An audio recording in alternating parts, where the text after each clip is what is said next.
Welcome back, guys. You're listening to episode 15 of the Early Parenting Podcast. In today's episode, we are talking about baby-led weaning. When it comes to introducing foods to our babes, most people are familiar with the traditional approach to starting solids, where you start with pureeing foods and gradually build up the texture. Baby-led weaning is another way to approach offering foods to your babe, so listen on to learn more about it. Welcome to the Early Parenting Podcast, where we help you navigate the somewhat tricky world of parenthood so you can love the crap out of being a mum. I'm your host, Jen Butler, and I'm an early parenting consultant and a mama of two busy boys. Join me as I explore all things early parenting and deliver them to you in toddler-friendly, bite-sized lessons because, let's be honest, your toddler is probably smothering pseudo-cream on the wall as we speak. I'll be dropping my hottest tips on baby and toddler sleep, feeding, boobs, behaviour, and so much more. Are you ready to find your flow in motherhood? Let's dive in.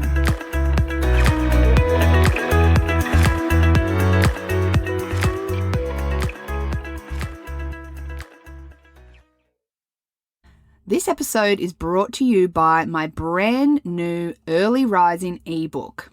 Now, this ebook is every parent's dream if you have fallen victim to the early rise. You know, the one where it is 5:30, the monitor goes off, and you have been waking up at this time for such a long time that you don't even know when or how it started. Well, this ebook is absolutely chock-a-block full of practical tips and strategies on how to identify the cause of early rising and, of course, how to troubleshoot it. And I'm talking nitty-gritty, deep dive, step-by-step strategies. So you will always be able to refer back to this baby whenever the early rising hits your household again. So make sure to check out my ebook at www.jenniferbutler.com.au/shop. On to the episode.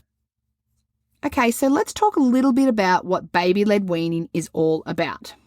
So a baby-led weaning approach focuses on the independence of your baby taking food to their own mouth and consuming the amount and variety that they choose. So with the baby-led weaning method, you don't puree foods, but rather you offer them foods from what everyone else is eating at family meal times. So this will allow your baby to learn the art of eating independently from the get-go. Your baby is the only one to put food to his or her mouth using his hands, and then eventually it'll be cutlery as he gets older. So the benefits of baby-led weaning include that your baby will become an independent eater sooner, and it's a focus on learning to chew and managing foods from the get-go rather than just swallowing like they have with milk. Babies are also better able to decide when they're full and what foods that they might like to eat and to select. Also, family meals are appropriate from day one, so no separate cooking, which can be super convenient for some families. But of course, like everything in parenting, there's also some downsides. So some of the biggest concerns that parents report or are scared of with baby-led weaning is around gagging and choking. It's to be noted that speech pathologists usually describe the presence of a sensitive gag reflex to protect infant airways as key and something to look as a protective factor when offering larger chunks of food. Gagging isn't choking. It's a normal, natural reflex and a very positive one at that. With any infant eating, supervision is always essential, but gagging is a typical part of learning to eat and it should be expected. Having knowledge in basic first aid can definitely alleviate the concerns that some parents have around choking when introducing any sort of solid to their baby. So it's strongly encouraged that you do a first aid course when you have young people in your house. So another concern that a lot of parents who do baby-led weaning have is whether their baby is consuming enough food. So typically babies will not consume much food for their first 2 to 3 months of baby-led weaning. There's lots of touching, throwing it over the sides of the high chair, and the consumption will actually steadily begin to increase.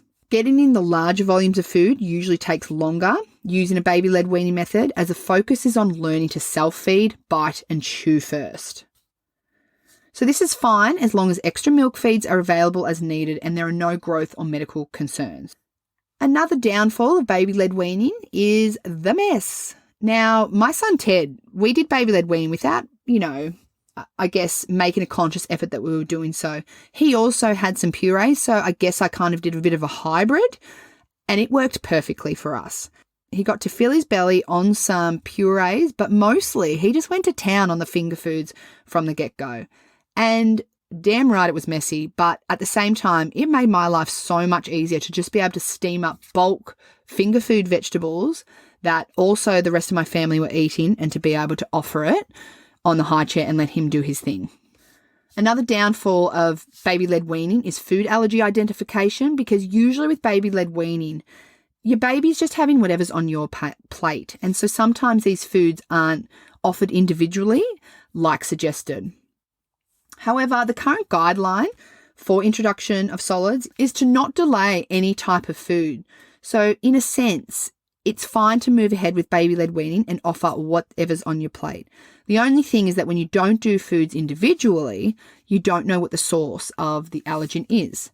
There are ways around this with baby-led weaning, and it does just involve making sure that whatever finger foods you are offering, you keep it to a single item before you start to do combinations. And this is what I did personally.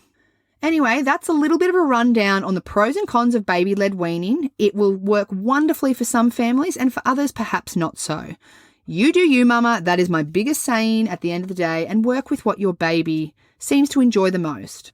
Awesome. I will see you back here for another episode next week. Thanks for joining me, and we'll catch you then. Thank you so much for joining me in today's episode, guys. I hope that you enjoyed it. If you did, please head on over to your podcast streaming app, whether that's Apple or Spotify, and leave me a review. I want this podcast to get to as many ears as possible so that other mums who might be having the same questions as you can find a little bit of information to help their parenting journey along. And you know what? While you're over there leaving a review, please feel free to subscribe so you don't miss a single one of my episodes. And don't forget to hit me up on my socials, Facebook and Instagram, @JemButler Early Parenting. Can't wait to bring you your next episode. I'll see you back here again then.